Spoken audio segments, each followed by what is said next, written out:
दोस्तों आपने हाल फिलहाल में न्यूज में मोदी सरकार की बहुत बड़ी बड़ी अनाउंसमेंट्स, रिक्वेस्ट और अपील सुनी होगी। पेट्रोल डीजल की खरीद पर जो विदेशी मुद्रा खर्च होती है, पेट्रोल डीजल बचाकर हमें वो मुद्रा भी बचानी है।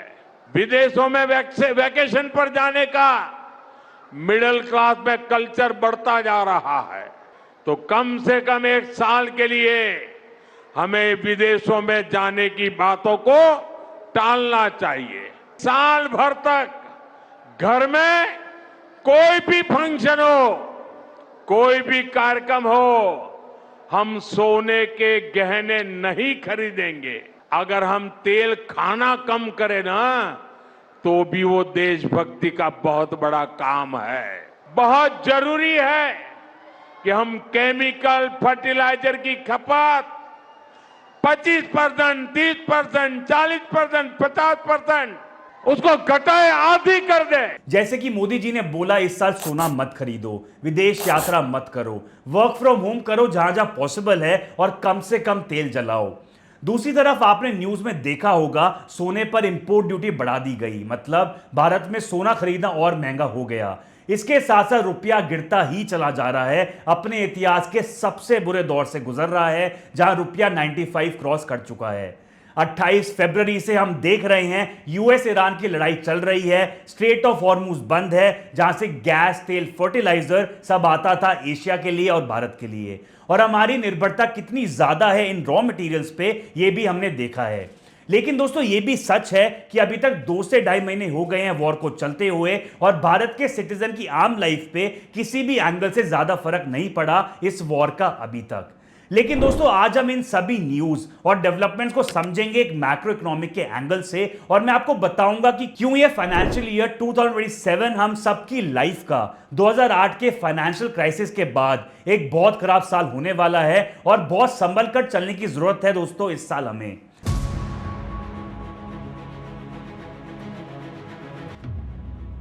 तो अगर आप कोई भी पैसों से जुड़ा हुआ बड़ा डिसीजन ले रहे हैं इस साल, चाहे वो इन्वेस्टमेंट से जुड़ा हो, चाहे वो सेविंग से जुड़ा हो, चाहे वो गोल्ड से हो, हाउसिंग से हो या एजुकेशन से हो, या आपने ऑलरेडी किसी ना किसी एसेट क्लास जैसे शेयर बाजार, एफडी या फिजिकल एसेट में इन्वेस्टमेंट्स ऑलरेडी कर दी हैं, तो ये वीडियो आपके लिए है। मैं आज आपको जो भी चल रहा है जियोपॉलिटिक्स में और इकोनॉमिक्स में उनको इंटरकनेक्ट करके डिटेल में समझाऊंगा, ताकि आप किसी भी इंडिविजुअल न्यूज आइटम को सिर्फ न्यूज ना समझो और आप एक इंफॉर्म डिसीजन ले सको। तो चलिए शुरू करते हैं।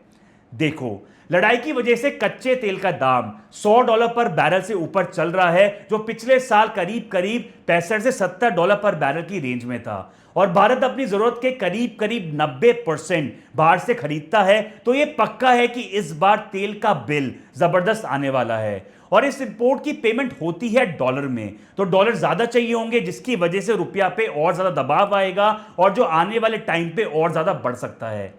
दूसरा एंगल है भारत के शेयर बाजार से जबरदस्त पैसा बाहर जाना, जो लास्ट 12 महीनों में बहुत तेजी से बाहर गया है और सिर्फ लास्ट 2 से ढाई महीने में करीब करीब $20 बिलियन यानी 2 लाख करोड़ से ज्यादा पैसा बाहर जा चुका है। और इसकी वजह से शेयर बाजार का हाल आप देख ही रहे हो।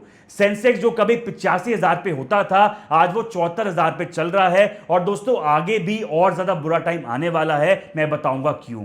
पहले तो देखो ये पैसा जो शेयर बाजार से बाहर निकल रहा है ये जा कर रहा है, तो भाई ये जा रहा है साउथ कोरिया में, ताइवान में, अमेरिका में, जहां चल रहा है आर्टिफिशियल इंटेलिजेंस से रिलेटेड बूम। इन सभी देशों के शेयर बाजार के लीडिंग इंडेक्स अगर देखो तो जैसे अपने यहां सेंसेक्स होता है वैसे ही इनके मार्केट इंडेक्स जैसे S&P 500, टाइएक्स, कॉस्पी में जबरदस्त उछाल देखने को मिल रहा है। तो नेचुरल है पैसा तो हाईएस्ट रिटर्न ही चेस करेगा। तो तेल की बढ़ती कीमतों से और पैसा बाहर जाने की वजह से डॉलर बहुत ज्यादा देश से बाहर जा रहा है, तो रुपया कमजोर होना स्वाभाविक है और ये आगे 100 भी पार कर सकता है by the end of this year. तो इससे हमको क्या फर्क पड़ता है ये जानना दोस्तों बहुत जरूरी है। रुपया जितना गिरेगा उतना ज्यादा हमारा इंपोर्ट महंगा होगा। तेल ऑलरेडी आसमान छू रहा है। अब तक हालांकि मोदी सरकार ने पेट्रोल और डीजल के रेट नहीं बढ़ाए हैं, लेकिन हमारा एस्टीमेट ये कहता है कि जल्दी ही 10 से 20% तक पेट्रोल और डीजल की कीमत बढ़ सकती है, क्योंकि ऑयल मार्केटिंग कंपनीज जैसे एचपीसीएल, आईओसीएल और सरकार ज्यादा टाइम तक महंगे दामों में तेल खरीद के सस्ते में कंज्यूमर को नहीं देगी और कंज्यूमर्स को कुछ कीमत पास ऑन करनी पड़ेगी। और पेट्रोल डीजल महंगा तो महंगाई बढ़ेगी। जिस महंगाई का औसत लास्ट ईयर 3% से कम था, वो इस साल 5 से 6% के बीच रह सकता है। और दोस्तों, इस बार महंगाई की हमें डबल मार पड़ने वाली है। एक तो वॉर की वजह से तेल महंगा, और दूसरा इस बार मॉनसून भी हल्का रहने वाला है जो एस्टिमेट कहता है। और जब मॉनसून कमजोर होता है तो फूड प्रोडक्शन पे असर आता है, जिससे फूड इन्फ्लेशन बढ़ता है। तो महंगाई ज्यादा, रुपया कमजोर। और दोस्तों, इन्फ्लेशन सिर्फ इंडिया में नहीं बल्कि दुनिया के बड़े देशों में देखने को मिलेगा। अमेरिका में ऑलरेडी इसका असर दिखने लगा है। और जब दुनिया में महंगाई ज्यादा होती है तो सेंट्रल बैंक्स क्या करते हैं? वो इंटरेस्ट रेट बढ़ा देते हैं ताकि वो इन्फ्लेशन को काबू कर सके, और जिसकी वजह से क्या असर पड़ेगा पूरी दुनिया में।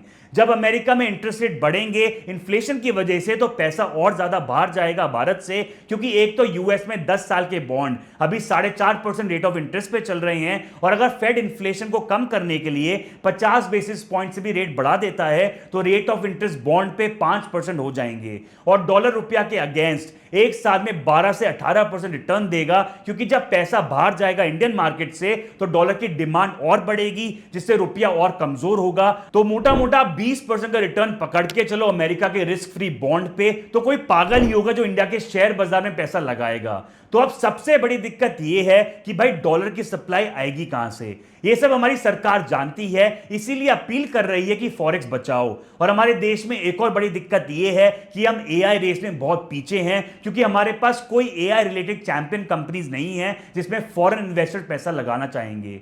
अब रही बात की, कोई बात नहीं, अगर फॉरेन पोर्टफोलियो इन्वेस्टर्स पैसा नहीं लगाएंगे तो भारत के डोमेस्टिक इंस्टीट्यूशनल इन्वेस्टर्स और रिटेल इन्वेस्टर्स संभाल लेंगे। उनकी ओनरशिप भारत के स्टॉक मार्केट में बहुत बड़ी है, वो ठीक है, लेकिन मेरा सवाल यह है कि कब तक? SIP accounts, active brokerage account सब गिर रहे हैं, और लास्ट 12 से 18 महीने में कोई रिटर्न नहीं दिया भारत के शेयर बाजार ने। और जो तेजी भारत में कोविड के बाद शेयर बाजार की ग्रोथ के बाद आई थी इकोनॉमी में, जिसको वेल्थ इफेक्ट बोलते हैं, जिसकी वजह से याद करो हर कंजम्पशन कैटेगरीज में प्रीमियम चीजों की जबरदस्त बिक्री रही थी। गाड़ियों में, घर में, कपड़ों में, सब लग्जरी चीजें ओवर द रूफ थी। अब वो वेल्थ इफेक्ट नेगेटिव हो गया है, क्योंकि भारत के हाउस होल्ड का एक बड़ा हिस्सा अब शेयर बाजार में इन्वेस्टेड है। अगर शेयर बाजार से रिटर्न नहीं आएंगे तो mood off the economy down होता जाएगा।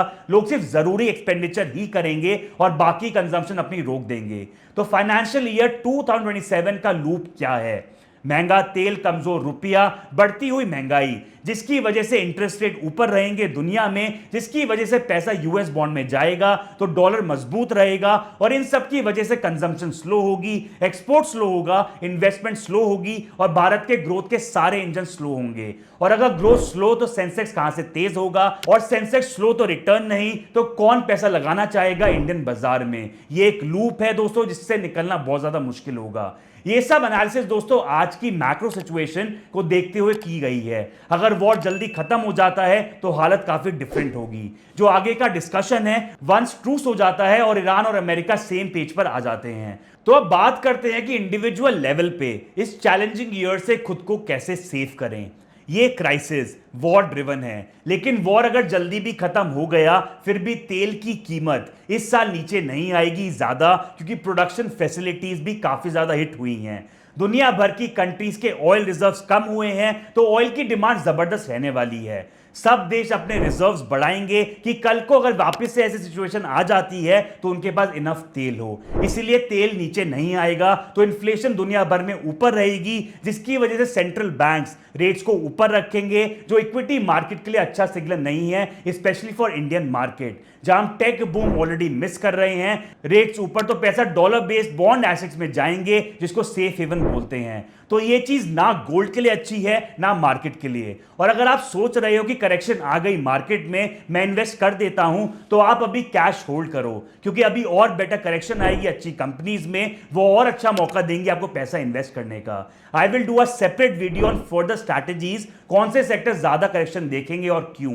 अगर आपको वो एनालिसिस चाहिए तो कमेंट सेक्शन में #सेक्टोरल एनालिसिस जरूर लिखना, ताकि मैं पता हो कितने लोग इंटरेस्टेड हैं। और अगर ये क्रिस्प मैक्रो एनालिसिस पसंद आई हो तो मैक्रो कैफे को सब्सक्राइब करना, लाइक शेयर हाइप करना इस वीडियो को। मिलते हैं अगले एनालिसिस के साथ। मैं हूं आपका दोस्त और economist Aditya Gupta. Take care, जय हिंद।